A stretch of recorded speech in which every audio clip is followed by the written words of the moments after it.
The federal deficit's a cancer really growing on our country. It's a problem that we need to deal with now. The consequences will be far-reaching if this is ignored. It is such a huge problem that if we don't get a hold of it right now, it will be devastating to our country.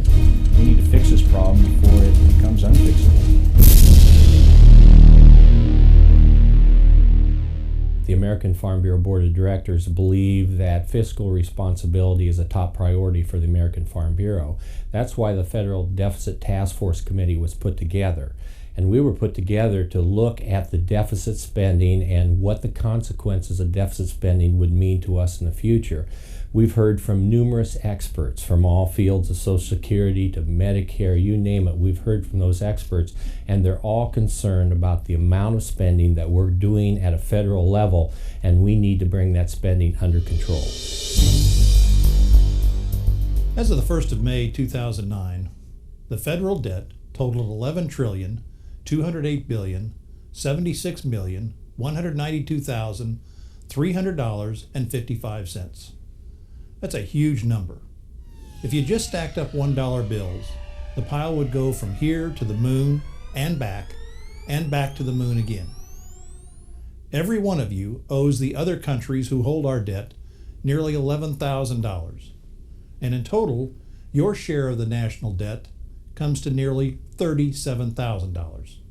Could you write us a check today, please? With Farm Bureau, we are small business people, and we do know what debt means. We know that a large amount of debt will destroy our business, and it's the same with our country. If we don't do something, we're going to mortgage our country to foreign governments. We're going to mortgage our future in a way that is going to really weaken our country. And I think most Americans want to keep our country strong, and we want to have the ability to be a positive force both for our citizens and for the world. And we won't be able to do that unless we can attack the deficit. If we continue to ignore this problem, we as a nation will become a second-rate nation because we have become so dependent upon our foreign neighbors for their finances, and we can no longer continue to operate like that. I think back on what happened at the fall of the Soviet Union, and the Soviet Union fell apart because they could no longer afford to keep up their way of life. And people don't think that could happen in America, but it could. We could lose the ability to spend money on anything other than the cost of our national debt. If the deficit continues, and we get to the point where we can only pay our interest, what happens if we have a security problem? What happens if we have another attack? Where do we get that money to defend ourselves and build our security? Since the beginning of the year, we have seen some major changes in our nation's economic picture, and certainly in the overall deficit situation. When the board developed the original idea for the task force, the deficit for 2009 was expected to come in at $213 billion. Today, the projected deficit for 2010 is $1.4 trillion with a T, nearly 7 times our expectations less than a year ago. The explosion in government spending and the deficit is not expected to last long. Once the economy begins to recover, the deficit should fall, but will still be north of $500 billion. A short-term boost in spending was necessary. Our economy and our financial systems were in need of some major cash infusion. Could the stimulus package have been put together differently? Of course, but some action was certainly necessary. There are times for deficit, but also at that same time we've got to be looking in the future to plan how we're going to get through that deficit and how we're going to get back to a balanced budget. We must admit the real problem lies with us. Our political leadership over much of the last 30-plus years has effectively told us what we wanted to hear, that we can pretty much have anything that we want, and we really don't have to worry about how we pay for it. It's going to take change. People are going to have to get used to the idea that we may have to make sacrifices.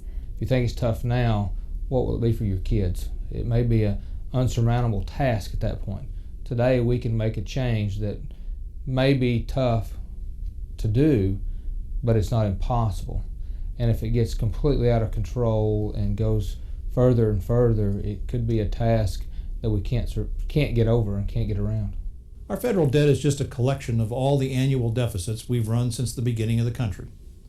Sure, there have been some years when we've paid down our national debt, But there have been a lot more years, especially lately, where we have spent much more than we have taken in. You can summarize the federal budget pretty succinctly using one hand. We spend as a federal government just about all we take in on 5 things: national defense, Medicare, Medicaid, Social Security, and interest on the federal debt.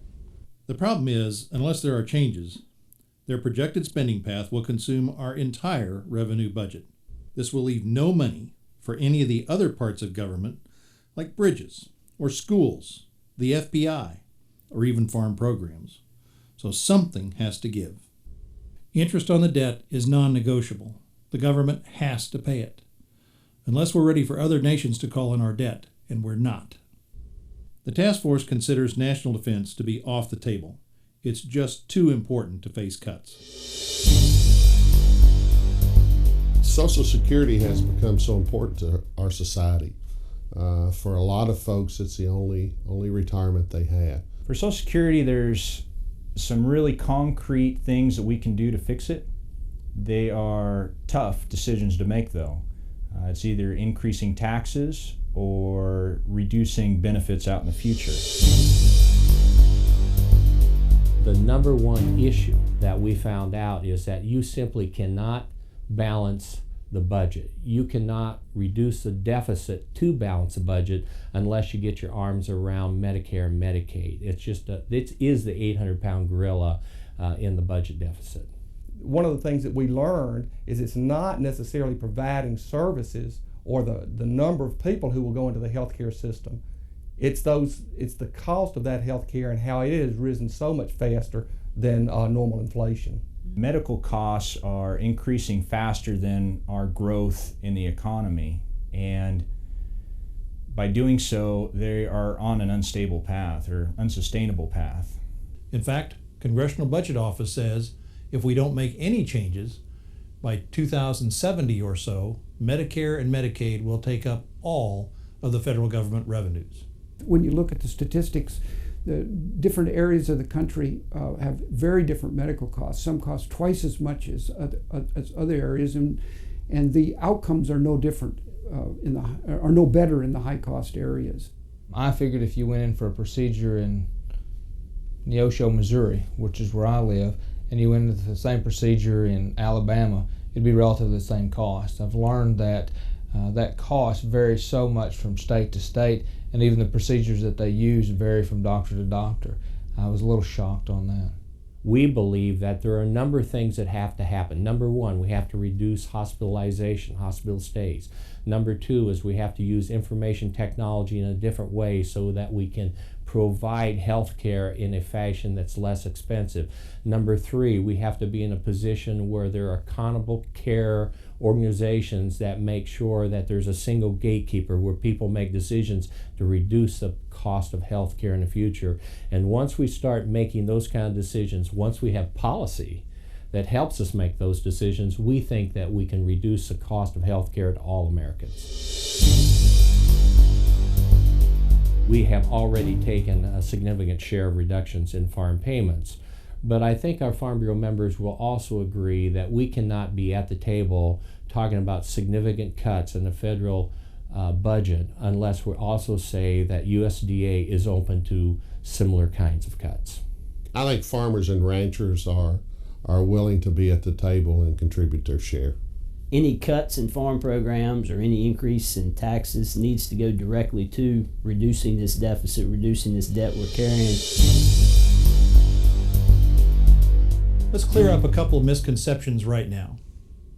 You'll hear a lot of talk from some of the so-called experts that all we need to do is deal with waste, fraud, and abuse, and the problem will be solved.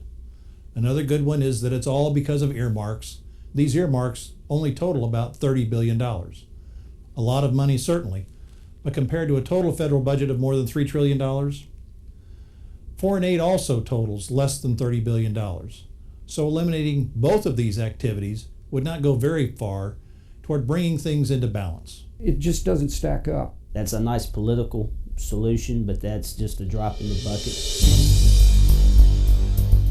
And finally, we should talk about taxes. Everyone feels like they're paying too much in taxes.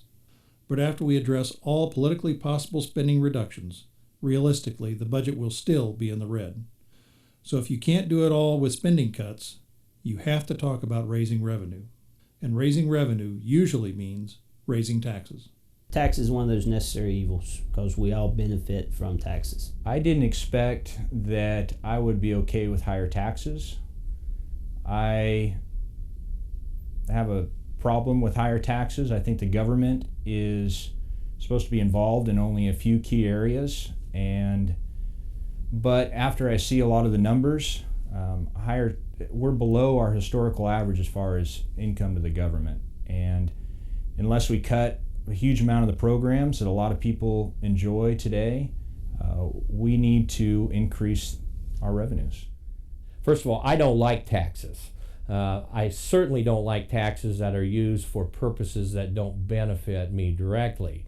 But I think all Farm Bureau members would agree that if taxation is a must in order to balance the budget, in order to make sure that Social Security can continue on into the future, to make sure that all people have access to health care, they will say taxes used for a specific purpose and that purpose only are okay. We take for granted so many of the benefits that we have. If we lose these things because we can no longer afford to have them in this country, we may never get them back. Quite frankly, we've been living beyond our means for the past 30 years in this country. We've been misled to believe that we can have it all and not pay for it, not increase taxes. And the reality is it's catching up with us, and we need to do something about it, and we can, and we should. So given all this information, here is a summary of the task force recommendations. Number one, first, foremost, top of the list, our nation must balance the federal budget. 2, we must take action to make Social Security self-financing once again. 3, as a nation, we must get government health care costs under control, recognizing that everyone has a right to basic medical care. 4, to accomplish these crucial tasks, the United States must be prepared to cut spending and/or raise taxes. The task force acknowledges that none of these will be easy, but they are all essential.